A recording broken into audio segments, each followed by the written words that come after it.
Bueno, ya vimos la segunda parte de la clase de hoy.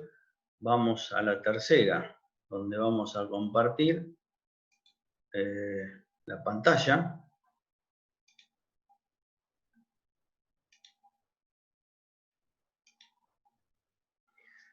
Bien, ya vimos el componente genético y la importancia que tenía.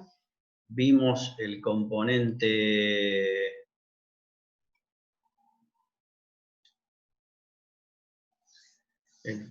hoy ahora vamos a ver el fisiológico, vimos el componente genético y ahora vamos a ver el fisiológico.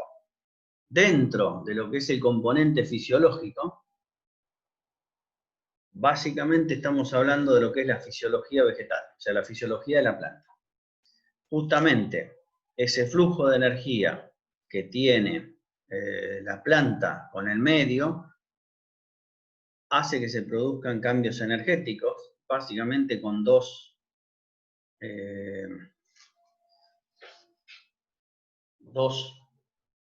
procesos que se dan en la planta, como es la fotosíntesis y la respiración, y eso determina, mediante ese flujo de energía y el ciclo de la materia, determinan lo que se llama el crecimiento, que es uno de los procesos que se dan en esas plantas. Para saber lo que es la fisiología vegetal, ahí les dejo el link de dos videos. Uno se llama Bienvenida a Fisiología Vegetal y otra Introducción a la Fisiología Vegetal, para que ustedes vean qué estudia la fisiología vegetal. Básicamente la fisiología vegetal lo que estudia es el funcionamiento de las plantas desde todo punto de vista. Ustedes, esto es una asignatura que van a tener, creo que en segundo año, que es justamente fisiología vegetal. Pero esto para que ustedes, si les interesa, para que ustedes vayan entrando en tema y por qué las cosas suceden y por qué las plantas se comportan de la manera que se comportan desde el punto de vista de la fisiología. Ahora bien, en los diferentes niveles de organización, ya sea a nivel de célula, órgano, de planta o de cultivo, se producen justamente dos tipos de procesos que son interdependientes. Uno es el crecimiento, que consiste en un aumento de tamaño, ya sea área, tamaño de volumen o de masa, y el desarrollo, que es la sucesión de estados que se van diferenciando fisiológica o morfológicamente. Cuando hablamos de crecimiento, dijimos que era un aumento en el tamaño o volumen de las células. Si ustedes ven acá, esta planta, podemos suponer que es una planta de maíz, está chica, y acá creció. ¿Qué creció? Bueno, aumentó el volumen o el tamaño de las células. En este caso de acá, una planta que podría ser un tulipán, crece en volumen o en el tamaño de las células o en el aumento del número de células, porque la flor acá está más chica y acá está más grande, al igual que las otras. Es un cambio de tipo cuantitativo. En cambio, cuando hablamos de desarrollo, es un cambio continuo en la morfología y en la función de la planta, y este cambio, a diferencia del crecimiento, es irreversible, porque además involucra hormonas, o sea, dentro de la fisiología vegetal, las hormonas también funcionan y determinan que esta planta que va creciendo, a su vez se está desarrollando. ¿Por qué? Porque llega un momento en el cual no hay vuelta atrás y esta planta llega al estado reproductivo, en este caso la planta de maíz que saca la panoja, que es su inflorescencia masculina, y luego va a sacar la inflorescencia femenina, que es la espiga. Entonces, acá hay un cambio continuo en la morfología, pero también en las funciones de la planta. Después ustedes van a ver más adelante que cuando las plantas a nivel morfológico yo no veo nada, a nivel meristemático se están produciendo cambios que determinan que aparezcan luego las flores masculinas y femeninas. Entonces, este componente fisiológico y el crecimiento específicamente depende de factores, por un lado, externos a la planta y por otro lado, a factores internos de la planta. Cuando hablamos de factores externos, hablamos del clima. O sea, todas las plantas tienen climas, temperaturas máximas, mínimas y óptimas, al igual que humedades. Entonces, el clima tiene una altísima relación permanente con el subsistema vegetal y básicamente con el componente fisiológico. También puede haber factores externos como factores físicos, químicos y osmóticos. Todos ellos pueden ser del suelo, donde hay también una relación entre el suelo y la planta.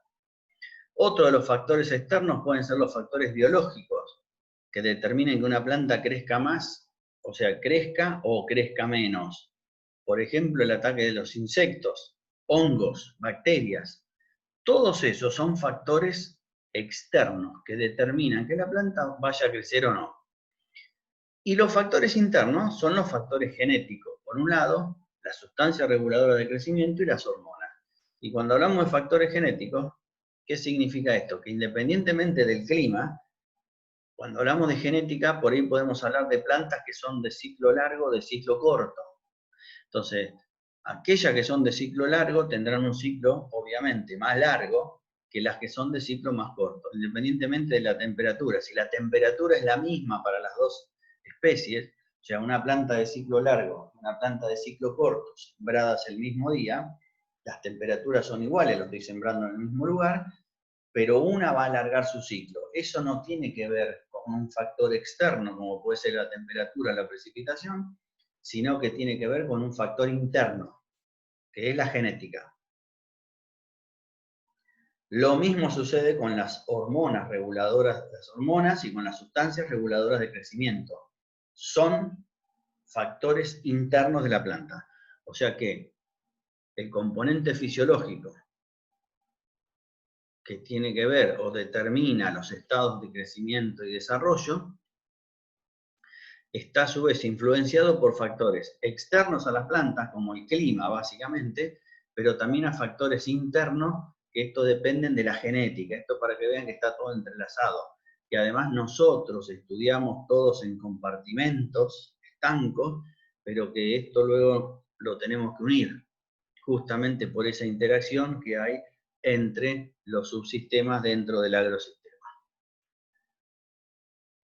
Bien, para que ustedes miren en sus casas tranquilos, ahí tienen factores internos y externos, fisiológicos, un video donde habla del desarrollo de las plantas, cómo desarrollan las plantas, y otro video donde se ve el proceso de fotosíntesis animado, muy interesante porque es uno de los procesos más importantes que se dan en los vegetales. Otra de las cosas, otro componente que se suma al genético y al fisiológico es el ecológico. Y cuando hablamos de componente ecológico, hablamos de especies, hablamos de población de plantas, hablamos de comunidades de plantas. Ahora, lo interesante sería saber qué es la ecología. Quizá por ahí ustedes no tengan del todo claro lo que es la ecología, y a veces uno confunde ecología con ecologismo. Tengan en cuenta que la ecología es una ciencia que estudia justamente la interacción de los seres vivos dentro de lo que se llama la biosfera. Eso es la ecología. Después, tratar de cuidar al ambiente o tratar de no polucionarlo, etcétera, etcétera, eso no es ecología. Un ecólogo es un profesional justamente que estudia la ecología. Alguien que le interesa el cuidado de la tierra es un ecologista, que es otra cosa. Por eso es interesante que ustedes vean este video para definir exactamente y además para tener en cuenta los vocabularios que se utilizan en ecología y cómo ustedes deberían encararlo. Ahora bien, hablando de ecología, los vegetales se organizan y se agrupan de diferente manera. Hay algunas definiciones, especies, ahí dijimos que especie es un conjunto de individuos semejantes en sus características estructurales y funcionales, que tienen un antecesor en común y que tienen posibilidad de reproducción. Y estas especies se clasifican en autóctonas, naturalizadas o exóticas. Obviamente, cuando hablamos de autóctonas son las originarias de acá. Cuando hablamos de exóticas son aquellas que no son de acá y se traen de afuera para poder cultivarlas. Normalmente las autóctonas no tienen mayores problemas en poder sobrevivir, ya a las exóticas se le hace un poquitito más cuesta arriba, porque justamente pueden estar en un hábitat que no es el de ellos, y cuando hablamos de especies naturalizadas son aquellas que, si bien no son originarias de acá, no son autóctonas, cuando se introdujeron, tuvieron una serie de cambios, se llama aclimatación eso, tuvieron una serie de cambios y hoy prácticamente pueden subsistir sin ningún tipo de inconvenientes. Y estas son las especies que son naturalizadas.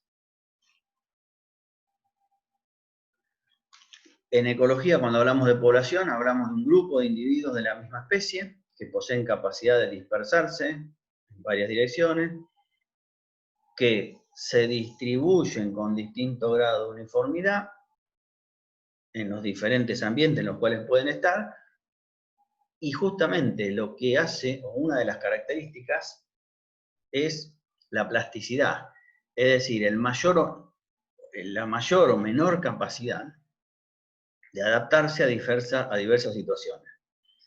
Y cuando hablamos de comunidad, hablamos de un conjunto de poblaciones que comparten un determinado ambiente.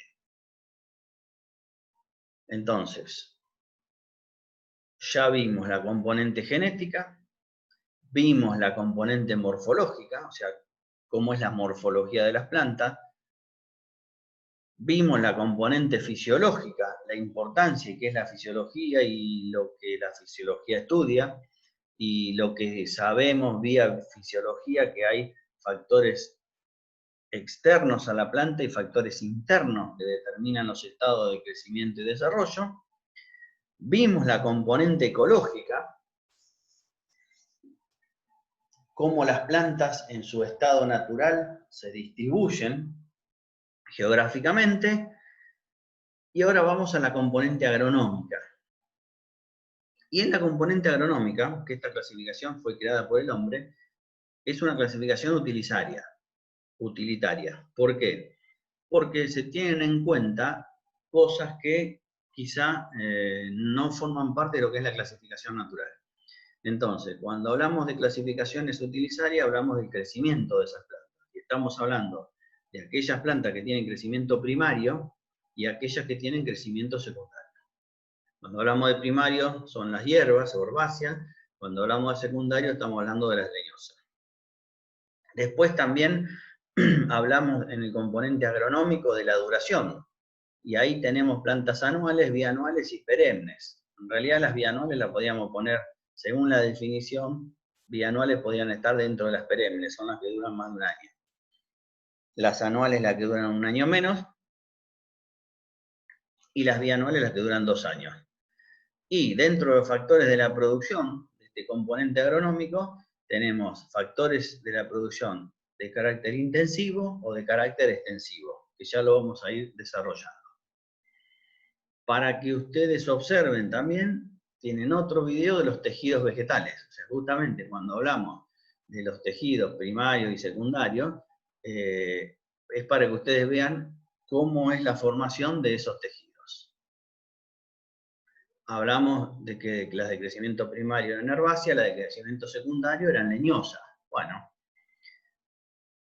el tallo, ustedes creo que todavía botánica no hicieron, el tallo crece en longitud formando al mismo tiempo órganos laterales, ramas, hojas, flores y frutos, y además crece en grosor. Este crecimiento en grosor puede ser de crecimiento primario o de crecimiento secundario. En general, los de crecimiento primario son aquellos en los que el crecimiento en longitud y en grosor dependen del meristema apical para crecer en longitud y de los meristemas intercalares para crecer en grosor.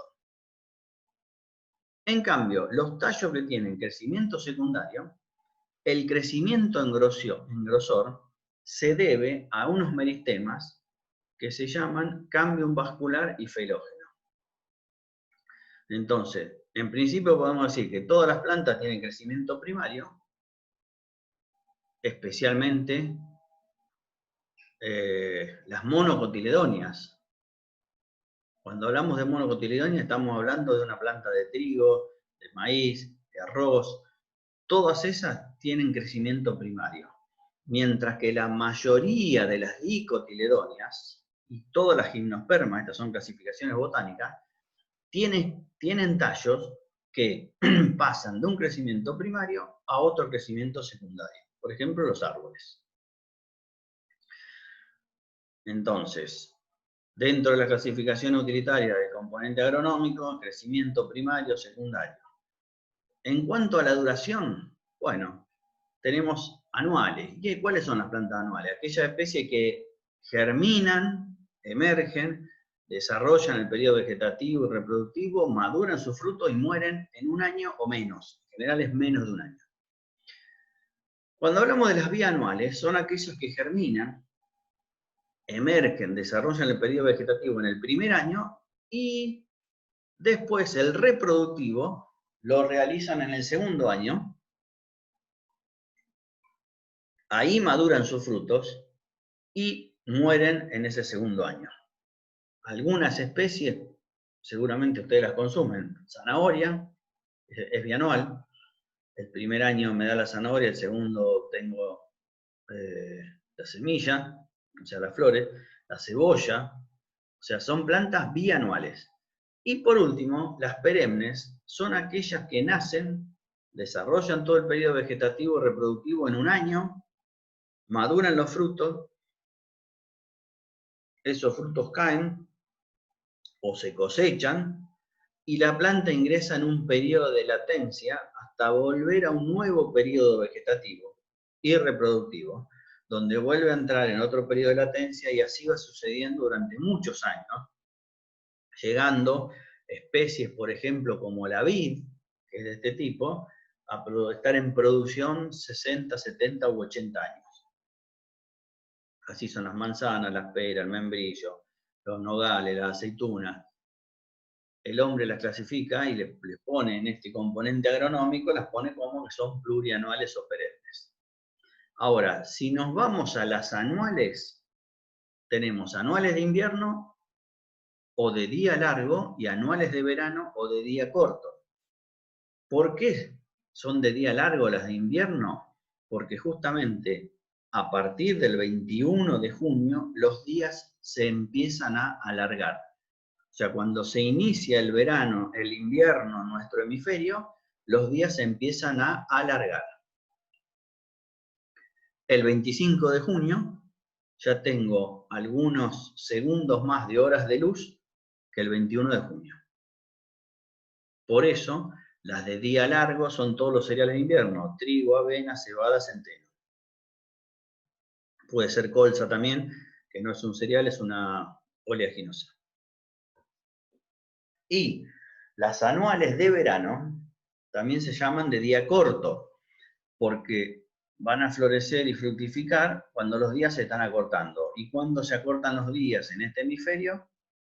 A partir del 21 de diciembre. El 25 o 26 de diciembre, el día es un poquitito más corto que el 21 de diciembre. Entonces, cuando se inicia el verano, en esta parte del hemisferio, los días se empiezan a cortar.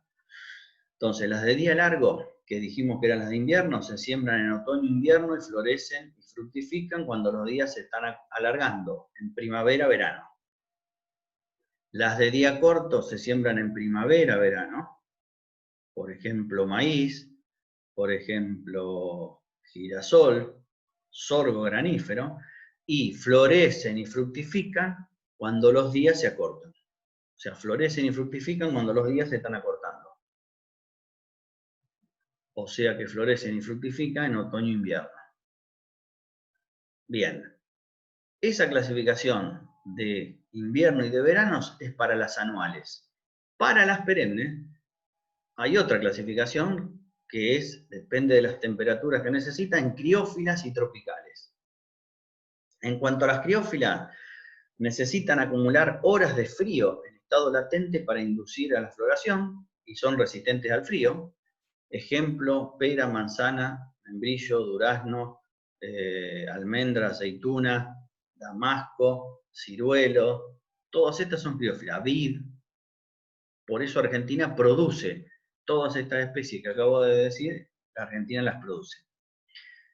En cambio, las tropicales no necesitan ni toleran el frío ninguna de las etapas para que se induzca la floración.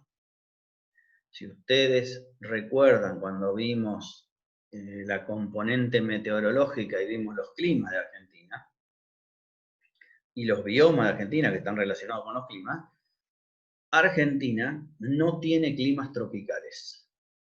Por lo tanto, las especies tropicales en Argentina pueden desarrollarse comercialmente, pero no van a expresar todo el potencial.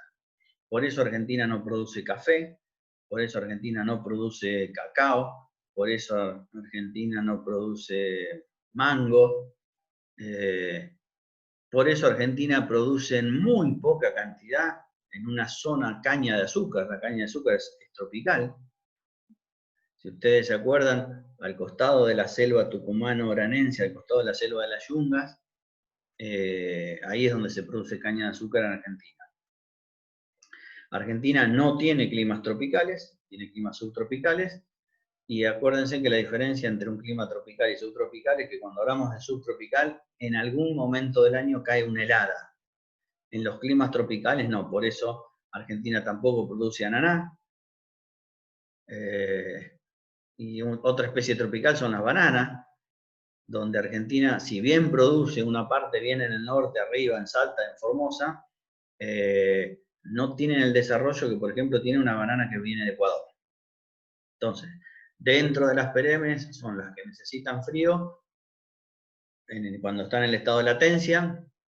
Las tropicales nunca necesitan frío, y tanto criófilas como tropicales, una helada que les caiga en el periodo de floración las destruye, o sea, se pierde la producción de ese año. También, dentro de las anuales, que podían ser de invierno o de verano, tenemos, según la distancia de siembra entre hileras, aquellos, y si yo puedo entrar a trabajar el suelo, o sea, trabajo el suelo cuando las especies ya están implantadas, dentro de las anuales hay otra clasificación que se llaman cultivos de ocupación temprana, cultivos densos, también se llaman de grano fino, y se siembra a chorrillo porque cae un chorro, y el cultivo es muy denso, hay muchas plantas, una al lado de la otra.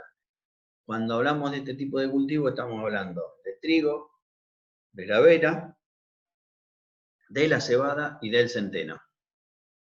Son los cereales de invierno. Normalmente la distancia entre hileras varía entre 15 centímetros entre las hileras de siembra, o sea que no puedo entrar a trabajar el suelo de ninguna manera. 17 centímetros y medio, lo más común. 19 centímetros, 20, 21 y hasta 23 centímetros entre hileras para la siembra de estos granos finos, que son cultivos densos. En cambio, para las anuales de verano, por ejemplo, caso típico maíz o girasol, se llaman de ocupación tardía, o cultivos ralos también. De grano grueso, también se los llama cultivos de escarda, porque ya vamos a ver en maquinaria agrícola que hay un implemento que se llama escardillo, que es justamente para eliminar malezas en el entresurco. La siembra es monograno, o sea, acá no cae un chorro de semilla, la siembra es monograno. Para que tengan una idea, en un cultivo de maíz estamos poniendo, dependiendo de la zona, entre 5 y 8 plantas por metro cuadrado en la siembra. Esa es la densidad de siembra. Y un cultivo de ocupación temprana, como el trigo, estamos poniendo entre 220 a 350 plantas por metro cuadrado. Por eso decimos que las de ocupación temprana son cultivos densos, muchas plantas, y las de ocupación tardía son cultivos ralos, me dejan bastante espacio. ¿Cómo cuánto? Bueno, estamos hablando que en la siembra de cultivo grueso arrancan en 52 centímetros entre las líneas de siembra, pasando por 70 centímetros, lo más común entre nosotros, y en algunos lugares como Estados Unidos el maíz se puede sembrar hasta 1,05 m entre las líneas de siembra.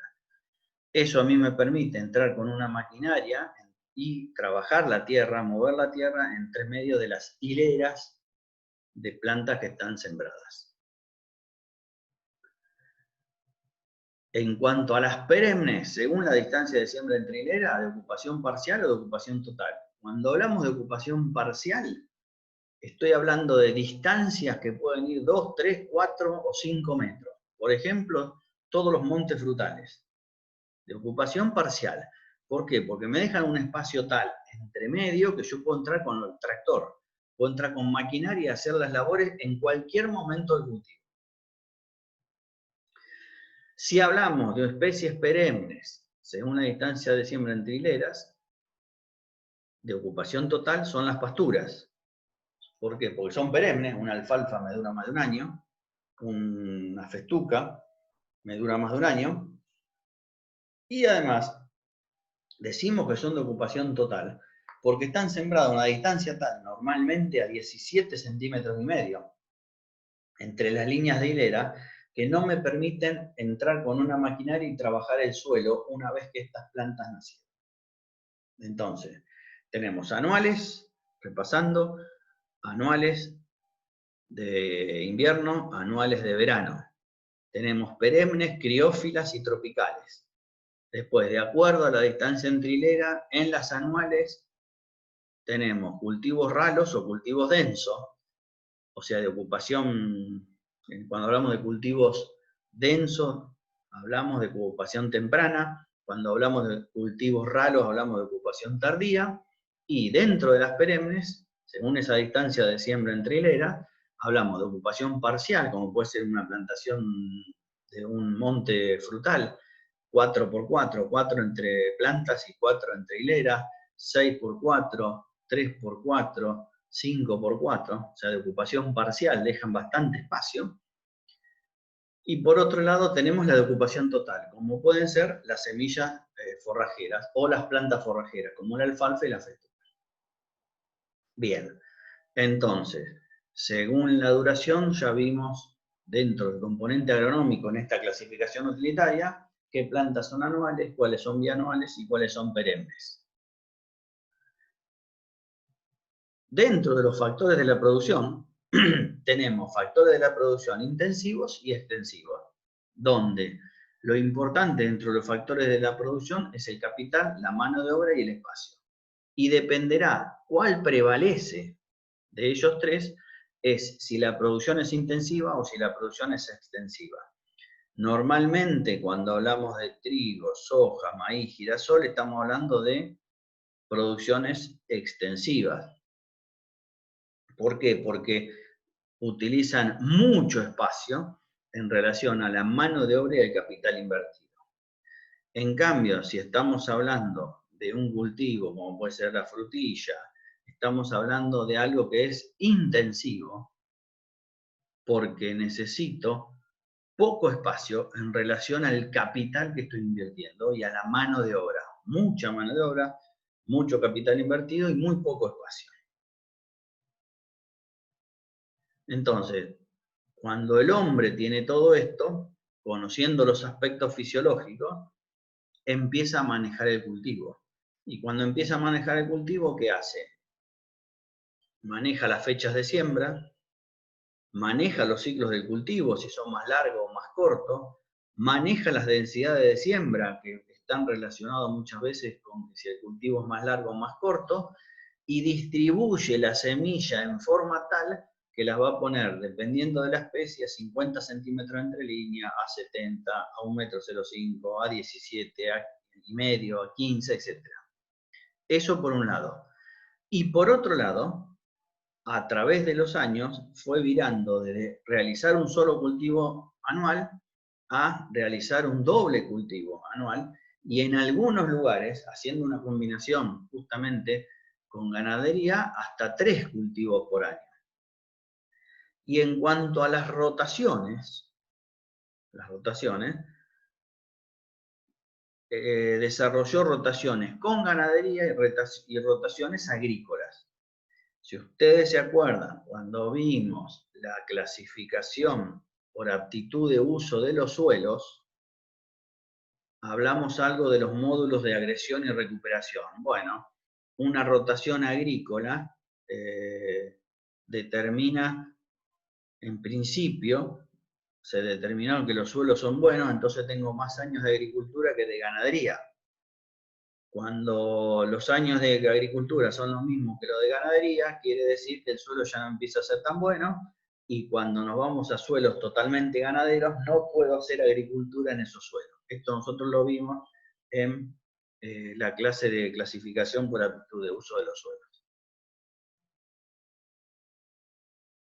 Dentro de este manejo del cultivo, el hombre aporta energía extra, lo que nosotros hablamos en las primeras clases de lo que es un agrosistema, hay un aporte extra de energía, donde coloca semillas de calidad que están mejoradas, fertiliza, aplica productos para controlar plagas, malezas, enfermedades, y en muchos de esos casos riega, donde además, y esto está relacionado si los cultivos son intensivos o extensivos, los medios de cultivo pueden ser para forzar y apurar los cultivos vía invernáculos, donde es intensivo, porque tengo mucha mano de obra y capital invertido en poco espacio.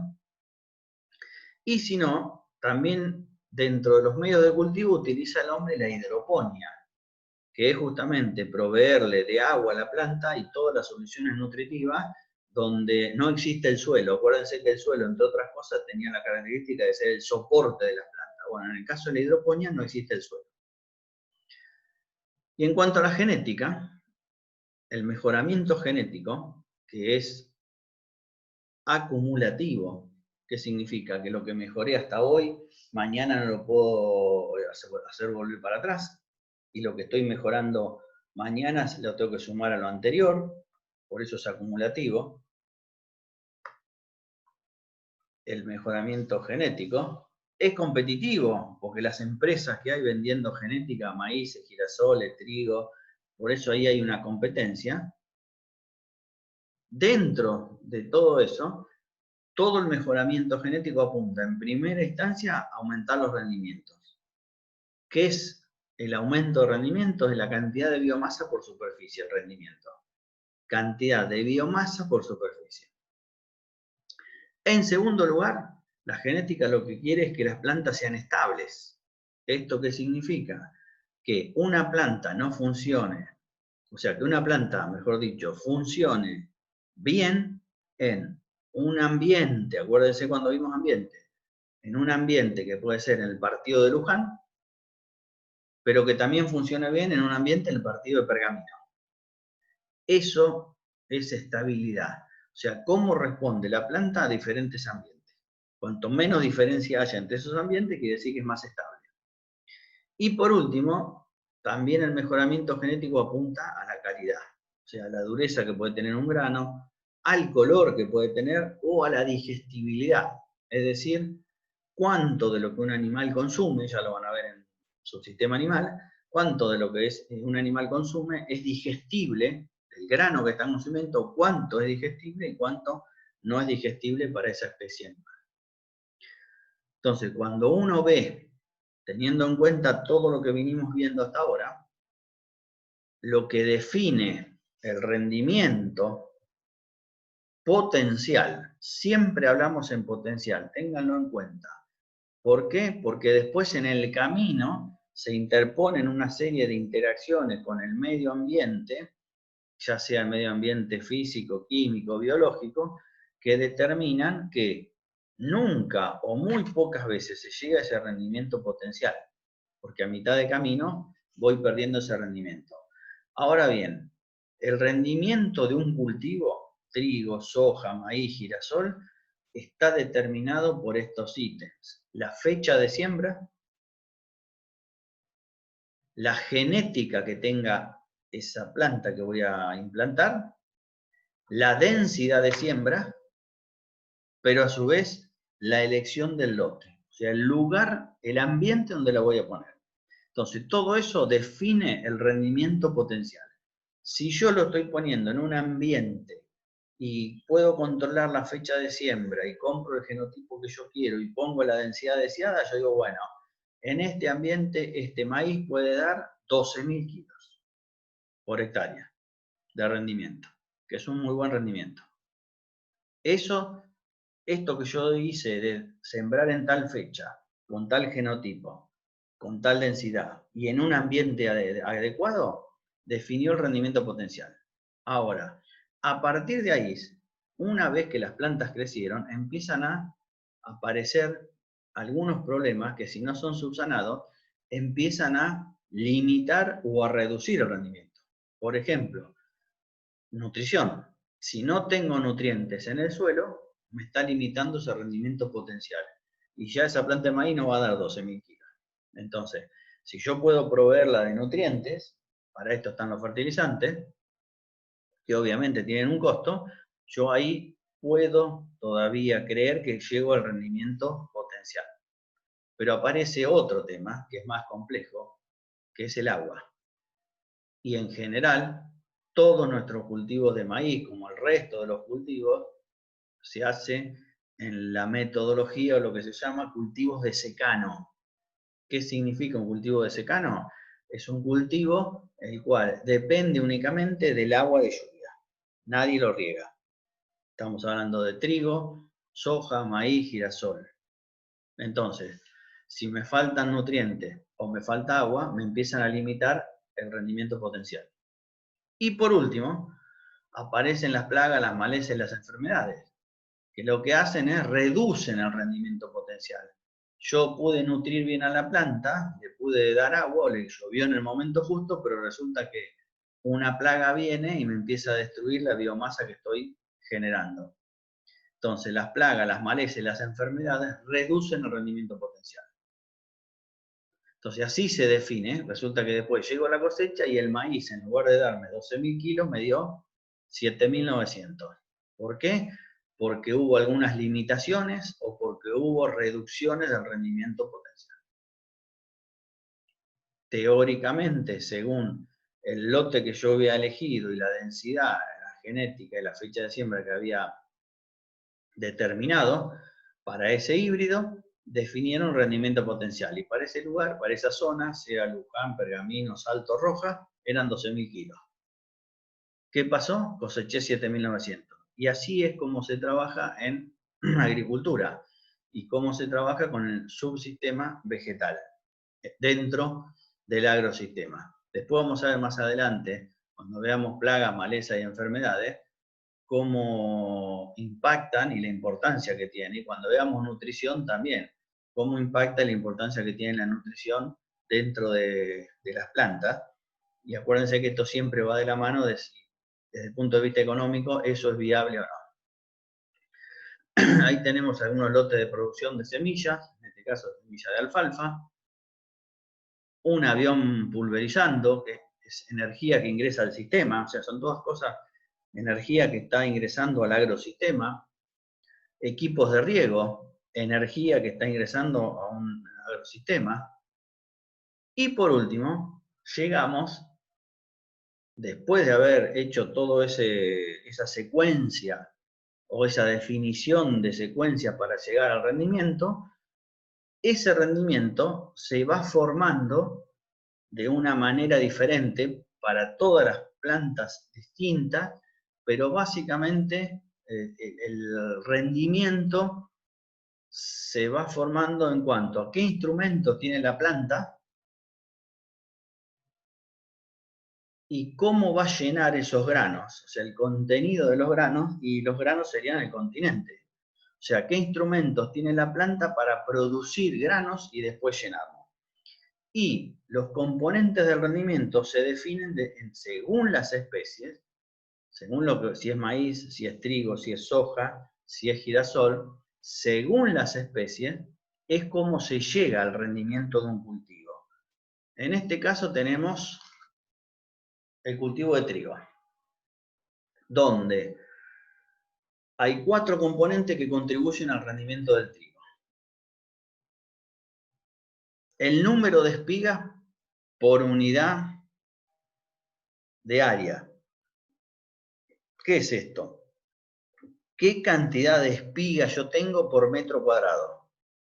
Pero a su vez, la cantidad de espigas que yo tengo por metro cuadrado está determinado por cuántas plantas, cuando yo decidí sembrar, puse en ese metro cuadrado, multiplicado por la cantidad de espigas que hay por planta. Entonces, por un lado, el número de espigas por unidad de área. Si yo tengo 600 espigas por metro cuadrado, no quiere decir que tenga 600 plantas. Puedo tener menos, o a lo mejor puedo tener más. Número de espigas por unidad de área. Lo segundo que define es esas espigas, cuántas espiguillas tienen, o granos. O sea, el número de espiguillas o granos por espiga. De esos granos, el porcentaje de granos que se van a llenar, porque hay otros que no. Y de esos granos que se llenaron, ¿cuánto pesan esos granos llenos? Que sería el peso de los granos. Entonces, si yo quiero decir, bueno, el rendimiento del cultivo de trigo, ¿de qué depende? El final de todo este cuentito es el número de granos por metro cuadrado por el peso que tengan esos granos. Se formaron espigas, hubo plantas, se formaron espigas, esas espigas tenían espiguillas o granos, algunos granos se llenaron, otros no. El final de todo el cuento es que número de granos por metro cuadrado, por el peso de los granos. Todos los cultivos llegan a su rendimiento final de diferente forma, porque va a depender morfológicamente cómo es la planta, pero todos llegan de la misma manera. Si en lugar de ser trigo fuera maíz, sería el número de espigas, número de espigas por unidad de área, cuántas espigas hay por planta, y en el fondo después el número de granos por el peso de los granos. Y acá tienen, para que lo vean en su casa, cómo es el rendimiento de los cultivos, o sea, el aumento del rendimiento, la biomasa y lo que se llama índice de cosecha. Índice de cosecha es de toda la biomasa que una planta produce, toda la biomasa aérea, hojas, tallo y granos. El índice de cosecha es cuánto de esa biomasa es granos. Y conceptos clave para el rendimiento de los cultivos. Y con esto estaríamos terminando la parte 3 de subsistema vegetal. Ahora vamos a ir en un ratito a la parte 4.